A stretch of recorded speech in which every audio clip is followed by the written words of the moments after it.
सिवान लोकसभा क्षेत्र से महागठबंधन से कौन चुनाव लड़ेगा? हिना शहाब का क्या होगा? आरजेडी के कोटे में सीट जाएगी या सीपीआई-एमएल लिबरेशन या कोई फिर तीसरी पार्टी चुनाव महागठबंधन से लड़ेगी? क्योंकि जनता दल यूनाइटेड की सिटिंग सीट है सिवान और जेडीयू और आरजेडी का आज की तारीख में गठबंधन है। और उधर एनडीए क्या करेगी? सिवान सीट की बात कर ले तो सिवान लोकसभा सीट बिहार के जो तमाम चर्चित लोकसभा सीटें कह लें उनमें आता है। सिवान की राजनीति बिहार की राजनीति को सदा से प्रभावित करती रही है। जिस दौर में लालू प्रसाद यादव और नीतीश कुमार एक दूसरे के राजनीतिक दुश्मन हुआ करते थे, एक दूसरे के आमने सामने हुआ करते थे और जंगल राज वर्सेस सुशासन की लड़ाई बिहार में चला करती थी, तो बात बात पर भारतीय जनता पार्टी हो, जनता दल यूनाइटेड हो, जो उस वक्त का एनडीए था, वो सिवान की याद दिलाया करता था। वो बिहार के लोगों से कहता था कि अगर एक बार फिर से लालू यादव की सरकार बन गई तो पूरा बिहार सिवान बन जाएगा। जिस जंगल राज की बात की जाती थी, उस जंगल राज का पर्याय सिवान को बताया जाता था। यानी कि सिवान के आधार पर पूरे बिहार की राजनीति को प्रभावित करने का प्रयास किया जाता था। डॉक्टर मोहम्मद शहाबुद्दीन 4 दफे सांसद रहे सिवान लोकसभा क्षेत्र से, लेकिन पिछले 3 लोकसभा चुनाव की स्थिति ऐसी होती जा रही है कि लगातार महागठबंधन कह लें या शहाबुद्दीन या उनकी पत्नी हिना शहाब जो आरजेडी की उम्मीदवार बनती रही हैं, उनके खिलाफ वोटिंग होती रही है। और कभी निर्दलीय ओम प्रकाश यादव जीतने में कामयाब हो जाते हैं, कभी भारतीय जनता पार्टी के टिकट पर ओम प्रकाश यादव जीत जाते हैं, तो कभी जनता दल यूनाइटेड और एनडीए की उम्मीदवार के तौर पर कविता सिंह चुनाव जीत जाती हैं। इस बार क्या परिस्थिति होगी? कौन कौन चुनाव लड़ेगा? हिना शहाब को लेकर और मोहम्मद शहाबुद्दीन जो अब इस दुनिया में नहीं है, पूर्व सांसद, उनके बेटे ओसामा को लेकर बहुत सारी चर्चाएं चल रही हैं। पिछले दिनों लोक जनशक्ति पार्टी रामविलास के मुखिया चिराग पासवान सिवान पहुंचते हैं और वहां मुलाकात करते हैं शहाबुद्दीन की पत्नी हिना शहाब से। उसके बाद से चर्चाओं का दौर और गर्म होने लगा है। स्पष्ट तौर पर हम बताएं तो भारतीय जनता पार्टी भी सिवान को बहुत गंभीरता से ले रही है और भारतीय जनता पार्टी के पास कई मजबूत उम्मीदवार सिवान में हैं। एक तो सिवान में निर्दलीय चुनाव जीतकर अपना झंडा गाड़ने वाले पूर्व सांसद ओम प्रकाश यादव का नाम सबसे पहले ले सकते हैं, मजबूती के साथ ले सकते हैं। एक दूसरा नाम चल रहा है बिहार के पूर्व मंत्री मंगल पांडे का।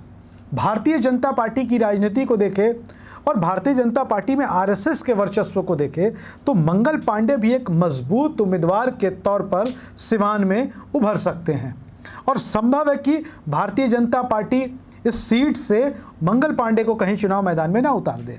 ओम प्रकाश यादव भी मजबूत उम्मीदवार हैं। उधर बात कर ले पूर्व एमएलसी टुन्ना जी पांडे। टुन्ना जी पांडे भी एक मजबूत उम्मीदवार हैं सिवान लोकसभा क्षेत्र से और कहते हैं कि उनकी निगाहें एनडीए और इंडिया दोनों गठबंधनों पर हैं। उनके भाई खुद इंडिया महागठबंधन की पार्टी आरजेडी से एमएलए हैं। और इसके साथ हम जब बात करते हैं महागठबंधन की, तो महागठबंधन की बात करने से पहले 2 चीज़ों पर हमें ध्यान देना होगा। सिवान लोकसभा सीट के तहत 6 विधानसभा क्षेत्र आते हैं। जी हाँ, 6 विधानसभा क्षेत्र, जिनमें दरौंधा, बढ़हरिया, सिवान, रघुनाथपुर, जीरादेई और दरौली है। और इनमें से 6 विधानसभा सीटों से मिलकर एक सिवान लोकसभा क्षेत्र बनता है। 3 पर अकेले आरजेडी का कब्जा है, 2 पर माले के विधायक जीते हुए हैं और सिर्फ एक सीट बीजेपी के पास है। अब 2019 के लोकसभा चुनाव को अगर आधार बनाए तो जेडीयू उस वक्त बीजेपी के साथ गठबंधन था। जेडीयू की उम्मीदवार के तौर पर कविता सिंह चुनाव लड़ी थी और जीती थी। कविता सिंह को 4,48,473 वोट मिले थे, जबकि आरजेडी की ओर से हिना शहाब चुनाव लड़ रही थी और उनको 3,31,515 वोट मिले थे। तीसरे नंबर पर सीपीआई-एमएल लिबरेशन के अमरनाथ यादव थे, जिनको लगभग 75,000 वोट मिले थे। ये एक बड़ा वोट का आंकड़ा है जो बताता है कि आज भी सिवान लोकसभा क्षेत्र में कम्युनिस्टों का दबदबा कायम है।